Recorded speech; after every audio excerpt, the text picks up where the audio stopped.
So hi and hello.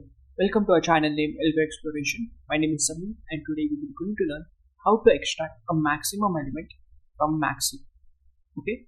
Now given a max heap, we want to delete a maximum element. That is, we want to delete this node 100. Okay. Now finding the maximum element from a max heap is actually order of 1 time, right? Because it is present at the root. But deleting it, there will be a cap, right? So what we have to do after deleting, let's say we return 100.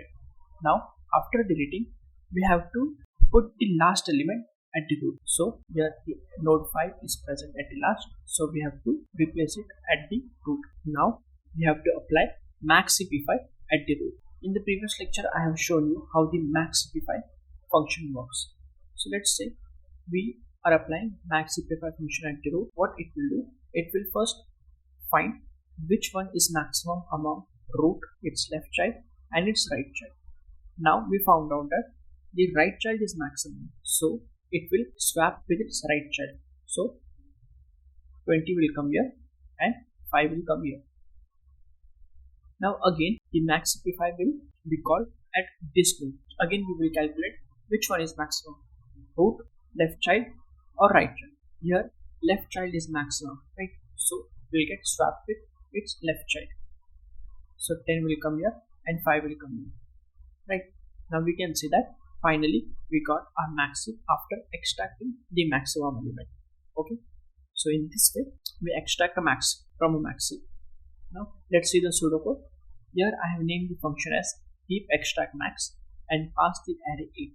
Now first thing, we will check whether the length of the array is lesser than 1. If it is, that means the array is null. So we will return underflow. Now we will put a of 0 element in max variable, and after that we will simply put the a of length minus 1. This is actually the last element.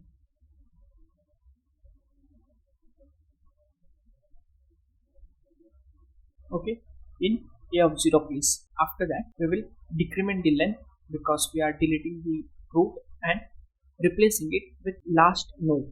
Now after that we will call max cp5 function at the root, right?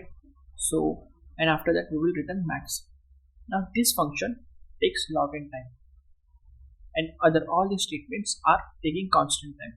So we can say that the time complexity for extracting a max from a max heap is actually order of log n, right? So thank you.